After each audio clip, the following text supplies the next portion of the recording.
अस्सलाम वालेकुम dear students, कैसे हैं? ठीक ठाक है। मुझे उम्मीद है कि आप खुश खुर्म होंगे। तो डियर स्टूडेंट्स, आज का टॉपिक नेक्स्ट है हमारा लोगैरिथम के बारे में। लोगैरिथम के कुछ लॉज हैं, कुछ कवानीन हैं, कुछ रूल्स हैं, कुछ प्रॉपर्टीज़ हैं, कुछ भी कहा जा सकता है। इनको प्रूव करना बहुत इंपॉर्टेंट है, इनको याद रखना बहुत इंपॉर्टेंट है, क्योंकि यही रूल्स हमने लोगैरिथम में आगे जाके बड़ी बड़ी रकमों को तोड़ेंगे, ब्रेक करेंगे, अप्लाई करेंगे। बहुत सारे क्वेश्चन जो हैं वो इनके मुताबिक होंगे। अगर ये रूल्स आपको आते होंगे तो मुमकिन होगा कि आप इन क्वेश्चंस को कर सको।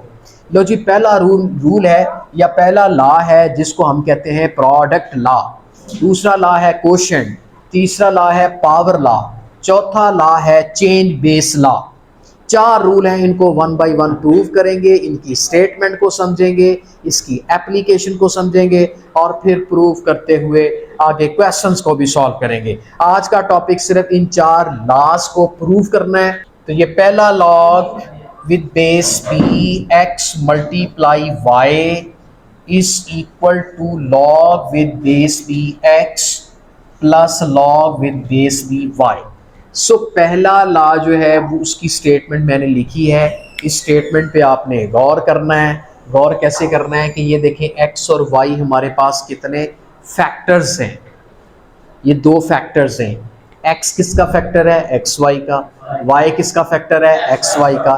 एक्स वाई एक प्रोडक्ट है। क्या है? जैसे 6 3 मल्टीप्लाई 2 करें तो क्या आता है? 6। तो 3 6 का क्या है? फैक्टर है। 2 6 का क्या है? फैक्टर है। 3 6 का क्या है?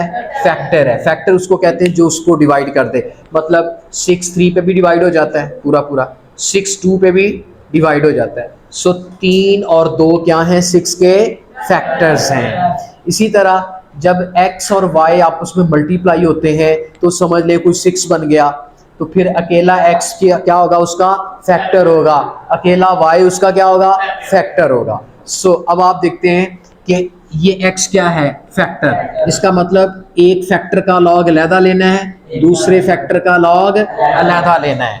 यानी अब इसकी स्टेटमेंट को अगर हम इन वर्ड्स, इन स्टेटमेंट अगर आप इसको हम पुकारेंगे तो क्या होगा? The log of product is equal to sum of the log of the factors. कि जो फैक्टर्स होंगे उनके लॉग का क्या ले लेना है? सम ले लेना है, तो वो उसके बराबर हो जाएगा। यानी आपने इस तरह नहीं इसको खोलना। आपके माइंड में ये भी बात आती होगी कि x मल्टीप्लाई वाई है तो सर इसका लॉग तो यूं खुलना चाहिए था कि log with base b x multiply log with base b y, ऐसे होना चाहिए था। बट ऐसा नहीं है। अगर इधर मल्टीप्लिकेशन का साइन है तो इस तरफ कौन सा साइन आएगा? एडिशन का साइन आएगा, मल्टीप्लिकेशन का नहीं आएगा। सो अब इसको हम प्रूफ करते हैं। प्रूफ कैसे करेंगे? हम इस साइड का इसको लेट कर लेते हैं, हम इसको भी लेट कर लेते हैं। Let m is equal to log with base b x, और दूसरे को हम n लेट कर लेते हैं, log with base b c y। Sorry, इसको हमने क्या ले लिया? m। इस हिस्से को क्या ले लिया? n। अब इसकी एक्सपोनेंशियल फॉर्म बनाते हैं। कौन सी फॉर्म? एक्सपोनेंशियल फॉर्म बनाते हैं, क्योंकि ये लोगैरिथम फॉर्म तो ऑलरेडी है। एक्सपोनेंशियल फॉर्म कैसे बनेगी? इस b ने किसको उठा लेना है? m को। b ने उठा लिया m को, और ड्रॉप नीचे कौन हो गया? x। बिल्कुल ऐसे ही एक्सपोनेंशियल फॉर्म इस तरफ भी बनाते हैं। तो फिर b ने यहां किसको उठा लेना है? n को। यहां क्या बच गया? y। चलिए नेक्स्ट आते हैं जी अगले पेज पे। अब हमने इस तरफ देखना है, हमारे पास क्या है? ये x मल्टीप्लाई। सो x की वैल्यू हमने जो निकाली है वो यहां पुट करते हैं, b की पावर m, आगे मल्टीप्लाई, फिर y की सीट पे उसकी वैल्यू रखें, x की सीट पे उसकी वैल्यू। y किसके बराबर है? ये y के बराबर है b की पावर n। सो आप एक्स वाई भी लिख सकते हैं, x मल्टीप्लाई वाई को एक्स वाई भी लिख सकते हैं। ये b बेस सेम है, ये भी b है, ये भी b है, तो आप इनकी पावर्स को ऐड कर सकते हैं चूंकि मल्टीप्लाई हो रहे हैं बेसिस। अच्छा, अब ये कौन सी फॉर्म है? एक्सपोनेंशियल। अब इसको हम लॉगरिथम फॉर्म बनानी है। लॉगरिथम फॉर्म कैसे बनाएंगे? इस b ने किसको उठा लेना है? b ने एक्स वाई को उठा लेना है और लॉग के साथ इसने बेस बन जाना है और यहां से किसने ड्रॉप होना है? m प्लस n ने। अच्छा जी, यहां पर आ गया जी log with base b, x y को यू भी लिख सकते हैं, एक्स मल्टीप्लाई वाई कर लें या एक्स वाई कर लें, एक ही बात है। इज इक्वल टू, बेटे इस m की जगह पे उसकी वैल्यू पुट करें। m जो हमने नेट किया था किसके बराबर था? ये था log with base b x। आगे n की वैल्यू पुट करें, n किधर है? ये n किसके बराबर है? Log with base b y। आप देखें ये आपका प्रूव नहीं हो गया? वही स्टेटमेंट नहीं आ गई? देखें log b x y is equal log with base b x plus log with base b y। So इस तरीके से हमने इसको क्या किया है? प्रूव कर दिया है। ये पहला रूल था। अब हम चलते हैं सेकंड लॉ की जानब। अब मैं इसकी एप्लीकेशन भी साथ में बता देता हूं, इसकी एप्लीकेशन क्या है। चल इसको रेस कर। मिसाल के तौर पर यहाँ कोई भी मैं क्वेश्चन आपको देता हूँ जिस पर ये रूल अप्लाई होता हुआ आपको नज़र भी आएगा। मिसाल के तौर पर एक क्वेश्चन है, उसमें लॉग बेस 2 है 64 प्लस लॉग बेस 2 कहता है ये क्वेश्चन है, आप इसका सिंगल लॉग बनाएं।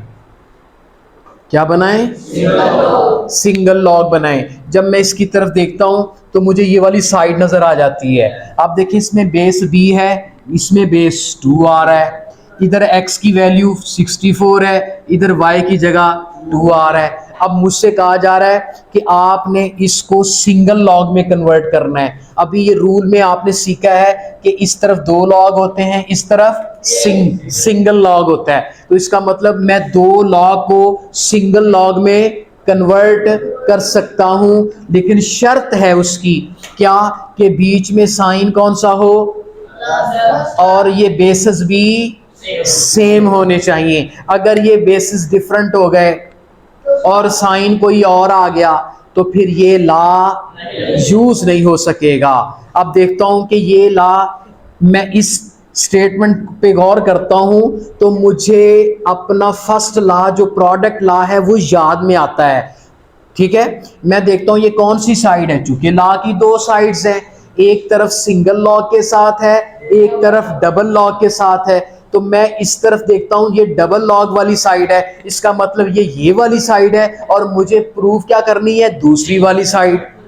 दूसरी वाली साइड में सिंगल लॉग कन्वर्ट हो जाएगा और उसने हमसे क्वेश्चन भी ये पूछा है कि आपने इसको सिंगल लॉग में कन्वर्ट करना है। तो चलिए मैं इस रूल को अप्लाई करते हुए मैं डायरेक्ट ये लिखने लगा हूं, लॉग बेस कौन सी लिखनी है? वही जो यहां पे लगी है, मगर अब यहां पे b हमारा क्या है? 2, तो हम 2 लगा देंगे। अब क्या कहता है? ब्रैकेट। अब कहता है x मल्टीप्लाई y कर दे। अब इधर x कौन है? 64 मल्टीप्लाई y कौन है? लो जी, सॉल्व हो गया और ये हमारा रूल जो है वो अप्लाई हो गया। इसे कहते हैं application of first rule. Application of first rule. अब इसको मजीद सिंपल करते हैं। लॉग विद बेस 2, 64 को 2 से मल्टीप्लाई कर दो, कितना बन गया? 128। ये आंसर आ गया। अब आप सोच रहे होंगे जी क्वेश्चन जी, ये ब्रैकेट क्यों है? ये ब्रैकेट यहां डाली है, ब्रैकेट ना भी डाले कोई इश्यू नहीं है।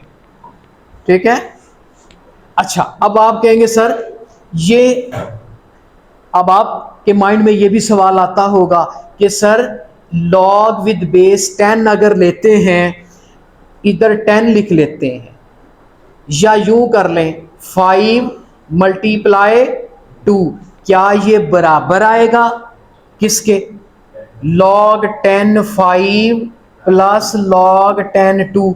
अगर तो ये बराबर आ गया तो मैं फिर मान जाऊंगा कि आपका जो रूल है, आपने जो रूल प्रूव किया है, ये सही है।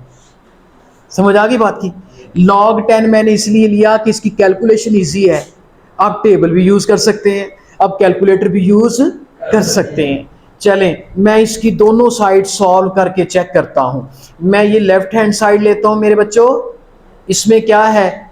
log 10 5 multiply 2। ये एप्लीकेशन है असल में इस फार्मूले की। अच्छा, log 10 5 टू द कितना होता है? 10। अब आप कैलकुलेटर पकड़े, बेशक टेबल देखना अब आपको आ गया है। अब कैलकुलेटर से डायरेक्ट log 10 की वैल्यू निकालें। log 10 की वैल्यू निकालें, कैलकुलेटर से निकाल लें, 1। एक बात और बता दूं, पते की बात बताऊंगा, जब कभी भी किसी ऐसे log से वास्ता पड़े कि जिसकी बेस भी वही हो, ऊपर भी वही हो, तो 1 आएगा। कैलकुलेटर की जरूरत ही नहीं है। समझ आ रही बात की? जब आप ये ना समझना कि 10 के लिए सर नहीं, अगर यहां 5 बेस है, अगर यहां और ऊपर भी, तब भी 1, तब भी 1 होगा। ये रूल है, एक जैसे होने चाहिए। अच्छा, अब आप कहेंगे सर हम तो फार्मूले को तब मानेंगे अगर ये वाली साइड भी 1 के बराबर आ गई, तो फिर ये बात पक्की ठक्की तस्लीम की जाएगी कि इनका प्रोडक्ट इनके सम के बराबर होता है। आइए अब मैं दूसरी साइड लेता हूं, जो कि हमारी क्या है? Right hand side. जी बेटे, राइट हैंड साइड में क्या है आपका? log 10 5 log 10 2। लो जी, log 5 ले, जल्दी जल्दी से कैलकुलेटर पकड़े, log 5 ले, 0.6989। अब जल्दी से log 2 ले लें, क्योंकि 10 बेस तो होता ही है। 0.301। अब इनको बेटे ऐड कर दें, पूरा 1 आएगा। ऐड करें, पता चला कि जो यहां प्रोडक्ट होता है वो इधर सम के बराबर होता है। इधर सिंगल लॉग लेना है, इधर डबल लॉग लेना है। हमने साबित भी करके देखा, हमने अपनी कैलकुलेशन भी करके देखी, साबित। तो समझ ये आई कि ये रूल की क्या है? एप्लीकेशन, यानी इस रूल का इस्तेमाल जो कि हम क्वेश्चंस में किया करेंगे। अब आप कहेंगे सर अगर यहां कोई बेस ना हो तो 10 बेस है, ना लिखे, और यहां पर आ जाए 5 मल्टीप्लाई 6 मल्टीप्लाई 7। इसको कैसे खोलेंगे? अब 2 रकमें नहीं है बीच में, 3 रकमें हैं। अब ये रूल कैसे अप्लाई होगा? पता कैसे होगा? ये होगा log 5 plus log 6 plus log, सब में प्लस हो जाएगा। अच्छा, एक यहां पर बच्चे बड़ी गलती करते हैं, वो एक दफा log लिख के ना 7 प्लस 6 सॉरी 5 प्लस 6 प्लस 7 कर देते हैं। ये गलत है। log ने सब के साथ अलग अलग आना है। इधर लॉग ने एक दफा लिखे जाना है और यहां पर मल्टीप्लिकेशन के साइन आने हैं, दूसरी तरफ एडिशन के साइन आने हैं, मगर सब के साथ अलग अलग लॉग लिखना है। Is it clear? अब आप कहेंगे सर अगर इधर लॉग की बेस नहीं है तो इधर भी लॉग की बेस नहीं डालनी। ये ना हो कि इधर लॉग की कोई बेस ना हो, इधर आप कोई 5 5 5 बेस ले लें। नहीं, जिसकी लॉग की कोई बेस नहीं होती उसकी तो 10 बेस है। अगर इधर 10 बेस है, इधर आपने डिफरेंट बेस ले ली, तो ये रॉन्ग हो जाएगा। ये बिल्कुल ऐसे ही, अगर मैं बेटे यहां 10 बेस ले लूं, इधर एक की बेस में 5 ले लूं, एक की बेस 2 ले लूं, जवाब में फर्क आ गया। जवाब में फर्क आ गया। कैसे फर्क आया? देखें, जब 5 5 बेस हो गई तो इसका आंसर कितना आ गया? 1। जब 2 2 बेस हो गई, इसका आंसर क्या आ गया? 1 प्लस 1 2। और इधर आंसर 1 है, तो 1 2 के बराबर होता ही नहीं है। लिहाजा बेस अगर बदल गई तो रूल गलत हो जाएगा। Is it clear? समझ आ गई बात की? तो चल, ये था पहले रूल का प्रूफ, स्टेटमेंट, उसकी एप्लीकेशन और उसकी एग्जांपल्स और उसके कुछ कॉन्सेप्ट्स जो कि मैंने आपके साथ शेयर किए हैं। अब मैं चलता हूं कोशेंट लॉ की तरफ, मेरे साथ साथ रहिएगा। अब मैं आ रहा हूं कोशेंट लॉ की तरफ। कोशेंट लॉ उससे जरा मिलता जुलता है। कोशेंट में ये होगा, ये तो आपका गुजर चुका कोशेंट। कोशेंट लॉ होता है log with base b x over y log with base b x minus log with base b. ये स्टेटमेंट है। क्या फर्क पड़ गया? इधर डिवाइड, याद रखें प्रोडक्ट का उल्ट डिवाइड होता है और इधर एडिशन का उल्ट सब्ट्रैक्शन आ गया। दोनों तरफ साइन उल्टे, इस तरफ साइन उल्टा तो डिवाइड बन गया, इस तरफ साइन उल्टा तो सब्ट्रैक्शन बन गया। पैटर्न तो वही है भैया। अच्छा, अब इसको साबित करते हैं। सबसे पहले एप्लीकेशन बाद में। चले, मैं अब क्या करने वाला हूं, मैं इसको लेता हूं लेट एम, मैंने लिया log with base b x. मैंने अगले हिस्से को लेट एन ले लिया log with base b y. Shoulder से हाथ उठाइए। अब इसकी कौन सी फॉर्म बनाऊं? Exponential form. इस बी में देखें, वो जो मैंने आपको पहले लेक्चर में एक्सपोनेंशियल लॉगरिथम फॉर्म सिखाई थी, काम आ रही है। हर पिछला टॉपिक अगले टॉपिक को सपोर्ट करता है। अच्छा, अब इसको देखें, बी ने किसको उठा लिया? एम को, और यहां से कौन ड्रॉप? एक्स नीचे ड्रॉप हुआ। इसी तरह यहां पर भी एक्सपोनेंशियल फॉर्म बनानी है। बी ने एन को उठाया, वाई नीचे ड्रॉप। कौन सी फॉर्म बन गई? एक्सपोनेंशियल। अब मैंने ये बटे वाला लेना है। पहले मैंने प्रोडक्ट लिया था, अब मैंने अपनी नजर दूसरी तरफ लेके जानी है। दूसरी तरफ है एक्स ओवर वाई। पहले क्या था? X multiply y. आज क्या है? अब क्या है? X over y. शाबाश। एक्स की वैल्यू लिखें जो मैंने बनाई है, बी की पावर एम। वाई की वैल्यू उसके करस्पॉन्ड लिखनी है, एक्स की वैल्यू उसके सामने लिख देनी है। ओके, ये एक्स ओवर वाई चलता जाएगा। अब बेसिस सेम है तो नीचे वाली पावर ऊपर जाके माइनस, यहां से माइनस प्रोड्यूस हुआ है और वहां मल्टीप्लाई हो रहे थे बेसिस, तो पावरें ऐड हो गई थी, वहां पर प्लस जनरेट हो गया था। समझ आ गई बात की? प्लस और माइनस के पीछे ये राज छुपा हुआ है। अच्छा, अब ये कौन सी फॉर्म है? मैंने इसकी कौन सी फॉर्म बनानी है? लॉगरिथम फॉर्म बनानी है मेरे भैया। लॉगरिथम फॉर्म कैसे बनेगी? ये जो b है ये किसको उठाने आएगा? लॉग, ये b बेस बन गया, इसने किसको उठा लिया? x ओवर y को। यहां से कौन नीचे आया? m माइनस n आ गया। अब मैं m और n की बैक वैल्यूज पुट करूंगा जी। Log b x over y is equal to, बेटे m की वैल्यू पुट करें, क्या है? लॉग b x, फिर n की वैल्यू पुट करें log with base b y। ये y की वैल्यू उसकी जगह पे पुट कर दी है। साबित हो गया। अब हम इसकी एप्लीकेशन और एक एग्जांपल से इस बात को समझाना चाहते हैं। समझना चाहेंगे आप? चले इसको रेस करो। इसकी एक एग्जांपल देता हूं और इसकी एप्लीकेशन मैं अपनी तरफ से नहीं दूंगा, मैं क्वेश्चन में जो रकम दी होगी मैं वही पकड़ के आपको देता हूं। किधर गई एक्सरसाइज? अच्छा, ये देखें, एक क्वेश्चन है, पहला ही क्वेश्चन है इस एक्सरसाइज का। Log with base 218 minus log with base 29 कहता है इसको सिंगल लॉगरिथम फॉर्म में चेंज करें, सिंगल लॉगरिथम में। अब ये स्टेटमेंट क्या कहती है कि अगर दो लॉगरिथम हो, बीच में माइनस का साइन हो, बेसिस सेम हो, तो आप इसको सिंगल लॉग में कन्वर्ट कर सकते हो। ये थ्योरम, ये रूल हमें अलाउ करता है।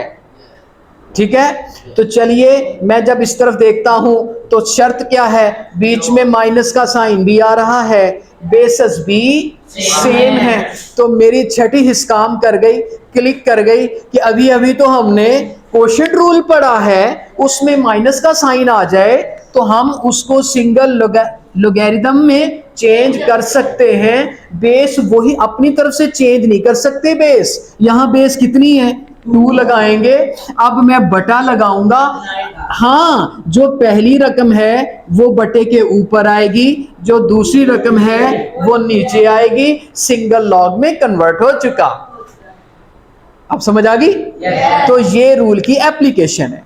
अब आप कहेंगे सर हम तब मानेंगे, तब यकीन करेंगे अगर तो log 8/4 बेस 10 बराबर आ जाए log 8 माइनस, अगर तो सर ये बराबर हो गया, अगर तो हमारी कैलकुलेशंस ने इन दोनों साइड्स के आंसर बराबर निकाल दिए तो हम यकीन कर जाएंगे कि आपकी ये स्टेटमेंट, ये लॉग का जो रूल है ये ऑथेंटिक है, ये सच्चा है। समझ आ गई बात की? चलिए चलते हैं भैया, हम तो अपने थामे हुए हैं कैलकुलेटर, और हमारा अगर हमें सेटिस्फाई हो करेगा ये थ्योरम तो मानेंगे आपकी बात। चलें जी, मैं ये दोनों साइड लेता हूं।